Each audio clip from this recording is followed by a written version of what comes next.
قومی اور بین الاقوامی نشریاتی اداروں میں نمایاں خدمات سر انجام دے رہے ہیں، اور اب بھی اس وقت بھی ترکی ٹیلی ویژن سے منسلک اسلام آباد میں مقیم، راولپنڈی میں مقیم ہے، اور انہیں آج اٹھا لیا گیا۔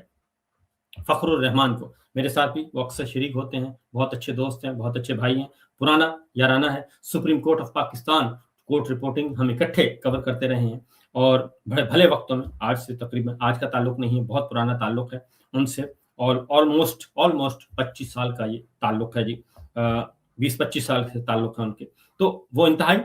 کبھی غلط بات نہیں کرتے، کبھی سخت بات نہیں کرتے، ٹو دی پوائنٹ بات کرتے ہیں، لیکن حقائق بیان کرتے ہیں۔ اور وہ بھی اسی طریقے سے اسلام آباد مذاکرات جو ہو رہے تھے ایران امریکہ، اور اس میں ڈیڈ لاک تھا، زمینی حقائق پر مبنی وہ گفتگو کر رہے تھے، ترکیے کے ساتھ بات کر رہے تھے، انٹرنیشنل آڈینس کو وہ ایڈریس کر رہے تھے۔ انگریزی بہت اچھی بولتے ہیں، ترکیے ان کی بہت اچھی زبان ہے، تو وہ انٹرنیشنلی وہ بتا رہے، ایکچوئل سچویشن بتا رہے تھے، کیونکہ پاکستان کے میڈیا کو تو اجازت نہیں تھی، لیکن ترکیے ٹی وی پہ تو چل رہے تھے، وہ غیر ملکی ذرائع ابلاغ ان کو لے رہے تھے، اور وہ اپنی حقیقت بیان کر رہے تھے، جو کہ گراؤنڈ ریئلٹی ہے۔ اور آج پھر ان کو اٹھا لیا گیا، گرفتار کر لیا گیا، اور کہا گیا کہ آپ نے جناب پہلے تو ان کو نوٹس بھیجا گیا، اور گمنام نوٹس، اور اس کے بعد آج ان کو گرفتار کر لیا گیا۔ ان کی فیملی ممبرز نے بتایا کہ آئے تھے کچھ لوگ اور اٹھا کر لے گئے،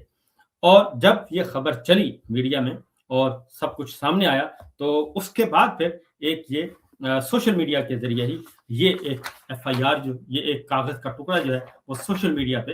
نظر آیا، اور یہ پھیلایا گیا سوشل میڈیا پہ، اور ابھی تک بھی پوری بات نہیں بتائی گئی کہ پوری بات ہے کیا۔ ہم نے جاننے کی کوشش کی، تو پوری بات یہ نکلی جناب، صورتحال پوری بات جو ہے وہ یہ نکلی کہ آرمی چیف، اب بہانہ کیا بنایا گیا، اب یہ واقعہ کب کا ہے؟ اس وقت اسلام آباد مذاکرات ہو رہے ہیں، اور اسلام آباد مذاکرات ہو رہے ہیں، اور یہ اس پہ ڈیٹ لکھی ہوئی ہے جی 20 اپریل کی، 20 اپریل اور دن 4 بجے کی یہ لکھی ہوئی ہے، آج سے 4 دن پہلے کی۔ اب ذرا بڑا دلچسپ معاملہ ہے، اور صرف 4 دن پہلے کی، اور اس لیے اس کا تعلق صرف اور صرف اسلام آباد مذاکرات کی ناکامی سے ہے۔ جب آپ نے پورا شہر بند کر دیا، آپ نے غلط رپورٹنگ کی،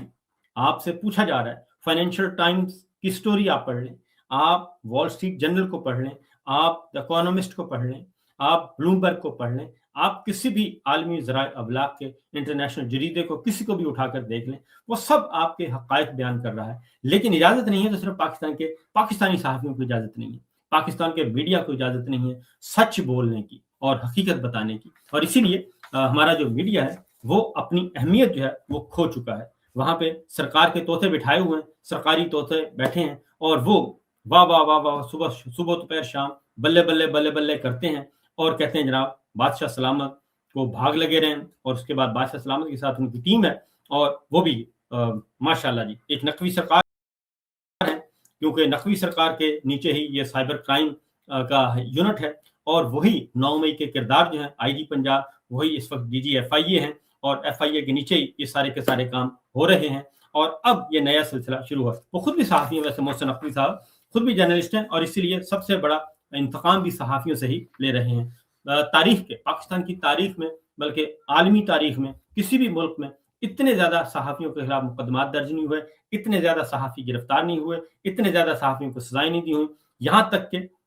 شہید ارشد شریف کو قتل بھی کیا گیا، یہاں تک کہ خواتین صحافیوں کو بھی جیل میں ڈالا گیا، انم شیخ کو جیل میں ڈالا گیا، مقدس فاروق کے خلاف مقدمہ ہوا، اور سمینہ پاشا کے خلاف ہوا، اور ہماری بہت سی خواتین جنرل، کسی کو بھی معاف نہیں کیا جا رہا۔ اور یہ محسن نقوی صاحب ہیں، اور مریم صاحبہ ادھر پنجاب میں ملکہ عالیہ ہیں، ملکہ رانیہ ہیں، اور وہ ان کا مسئلہ یہ ہے کہ 11 ارب روپے کا جہاز کیوں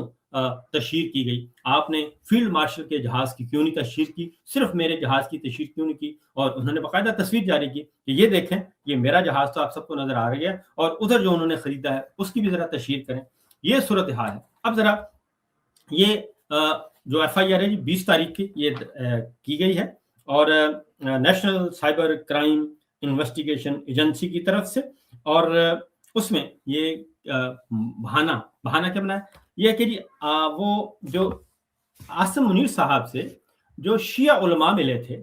شیعہ علماء ملے، بہت پرانا واقعہ ہے، شیعہ علماء ملے، اور شیعہ علماء کے ساتھ فیلڈ مارشل نے سخت زبان استعمال کی، اور بہت زیادہ سخت زبان استعمال کی، اور انہوں نے کہا کہ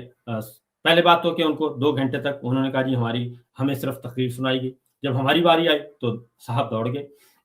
اور اس کے بعد ہمارے سوال و جواب نہیں لیا گیا، اور پھر یہ ہمیں کہا گیا کہ جس کو ایران پسند ہے وہ ایران نکل جائے، جس کو افغانستان پسند ہے وہ افغانستان چلا جائے، پھر یہ کہا گیا۔ اور جب انہوں نے اپنی اس بے عزتی کو آ کے اپنے منبر پہ، اپنے مساجد میں، امام بارگاہوں میں، جب وہاں آ کے انہوں نے بیان کیا کہ ہمارے ساتھ تو یہ کیا ہے، اور جب وہ کلپس جو ہیں وہ سارے کے سارے سوشل میڈیا پہ، ڈیجیٹل میڈیا پہ ڈسکس ہوئے، اور انہوں نے کہا کہ یہ ہمیں کہا گیا ہے، تو اس کے بعد سخت ترین رد عمل آیا کہ بھئی یہ کون سی طرز حکمرانی ہے کہ آپ جو ہے وہ کہتے ہیں کہ پاکستان میں جو آپ سے اختلاف کرے اور جو مختلف مکاتب فکر کے لوگ ہیں ان کو کہیں گے آپ نکل جائیں، کسی کو آپ کہہ رہے ہیں افغانستان چلے جائیں، کسی کو آپ کہہ رہے ہیں ایران چلے جائیں، کسی کو آپ کہہ رہے ہیں کہیں چلے جائیں، تو خدا نہ خواستہ کل کو آپ کہیں گے کہ جو ہجرت کر کے آئے 1947 میں خاندان، وہ بھی سارے ہندوستان میں چلے جائیں۔ تو یہ صورتحال تھی، یہ سارا بیان کیا گیا، اور وہ کہتے ہیں کہ جی شیعہ علماء کی گفتگو کو اور شیعہ علماء کے موقف کو آپ نے کیوں پیش کیا، اور اس لیے یہ سارا کچھ کیا گیا، اور ایف آئی آر جو ہے اس میں فخر بھائی کو گرفتار کیا گیا ہے، اور سینئر موسٹ جرنلسٹ ہیں، شریف آدمی ہیں، اور اس لیے ہم ایمنسٹی انٹرنیشنل سے اور یو این ہیومن رائٹس سے اور انسانی حقوق کی تنظیموں سے، عالمی تنظیموں سے بھی، ان سب سے، اور صحافیوں کی عالمی تنظیمیں ہیں ان سے، مقامی تنظیموں سے، ان سے، اور خاص طور پہ نیشنل پریس کلب میں اس وقت جو ہے وہ مطیع اللہ جان اسطور صاحب، ان کی حکمرانی ہے، تو ان سے وہ کہیں گے کہ جناب یہ پہلی گرفتاری ہے ان کے دور حکومت میں، تو ذرا وہ بھی آگے آئیں اور اس چیز کو ایکٹیولی کریں سپورٹ، اور فخر بھائی کی رہائی کے لیے مناسب اور ٹھوس اقدامات کیے جائیں، صرف پریس ریلیز جاری رہنے تک جو ہے وہ معاملہ نہ رکھا جائے، کیونکہ پریس ایسوسی ایشن آف سپریم کورٹ کی طرف سے بھی ایک مذمتی بیان جاری کر دیا گیا ہے، اور ان کو بھی کہا گیا ہے، ان کی طرف سے بھی کہا گیا ہے کہ مذمت کی گئی ہے پریس ایسوسی ایشن آف سپریم کورٹ کے صدر عمران وسیم، جنرل سیکرٹری امانت گشکوری سمیت پوری کابینہ نے اپنے سابق سینئر معزز رکن فخر الرحمان کی گرفتاری کی شدید الفاظ میں مذمت کی ہے، اور این سی سی آئی کی جانب سے سینئر صحافی کو خلاف ضابطہ اور خلاف قانون گرفتار کرنے پر پریس ایسوسی ایشن شدید احتجاج اور حکومت سے مطالبہ کرتی ہے کہ فخر بھائی کو فوری رہا کیا جائے۔ ایسوسی ایشن حکومت سے مطالبہ کرتی ہے کہ صحافی فخر الرحمان سمیت تمام صحافیوں کے خلاف غیر قانونی کارروائیوں کو فوری روکا جائے۔ یہ معاملہ ہوا ہے، تو میں پھر یہ کہوں گا جناب بادشاہ سلامت سے، محسن نقوی سرکار سے، اور ان تمام کرداروں سے جو اس وقت مسلسل پچھلے 4 سال سے ایک فسطائی نظام مسلط کیے ہوئے ہیں، تو اس سے مسائل حل نہیں ہوں گے، کسی بھی صورت میں مسائل حل نہیں ہوں گے۔ آپ جب تک آپ ظلم کرتے رہیں گے، جب تک آپ آئین شکنی کرتے رہیں گے، جب تک آپ اداروں کو مسمار کرتے رہیں گے، جب تک آپ میڈیا کو دباتے رہیں گے، عدلیہ کو دباتے رہیں گے، جعلی پارلیمان پہ انحصار کریں گے، جعلی مینڈیٹ پہ انحصار کریں گے، آپ کو کسی بھی صورت میں آپ کو کامیابی حاصل نہیں ہو سکتی۔ یہ ڈکٹیٹر کا المیہ ہوتا ہے، یہ ہر ڈکٹیٹر کا یہ المیہ ہے کہ اس کا پورا سارے کا سارا کیریئر اس پہ گزر جاتا ہے کہ اس کو لیجیٹیمیسی مل جائے، لیکن اس کو لیجیٹیمیسی نہیں ملتی۔ اس کی وجہ ہے کہ بے شمار پچھلے 4 سال سے بے شمار مقدمات درج کیے جا چکے ہیں، جھوٹے، غداری کے، بغاوت کے، دہشت گردی کے، اور نہ جانے کیا کیا، عدت کے، اور غلیظ قسم کے مقدمات بھی آپ لوگوں نے درج کر کے دیکھ لیے، جیلیں بھر کے دیکھ لی، لیکن عوام جو ہیں وہ کہاں کھڑے ہیں، وہ میں آپ کو بتا دوں کہ عوام کہاں کھڑے ہیں۔ یہ بہت ہی ایک کوشچن ہے۔ عمران ریاض صاحب نے ایک سروے کروایا ہے، اور عمران ریاض صاحب نے سروے کروایا، اور اس سروے میں کیا کہا گیا ہے، ان سے پوچھا گیا تھا کہ یہ معاملہ جو ہے اس میں جو اس وقت پاکستان کے حالات ہیں، اس میں سیاستدانوں کی نالائکیاں یا پھر جرنیلوں کی مداخلت، ان میں سے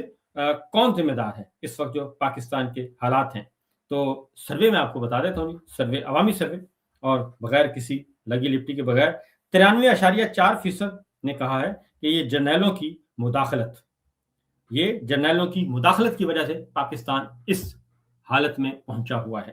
اور اس تنزلی کا شکار ہے، جبکہ سیاستدانوں کی نالائکی صرف 6.6% عوام کی رائے ہے۔ یہ ایک سروے ہے، عوامی سروے ہے، اور ڈیجیٹل سروے ہے، اور کسی اس میں کوئی یہ نہیں ہوتا کہ آپ جناب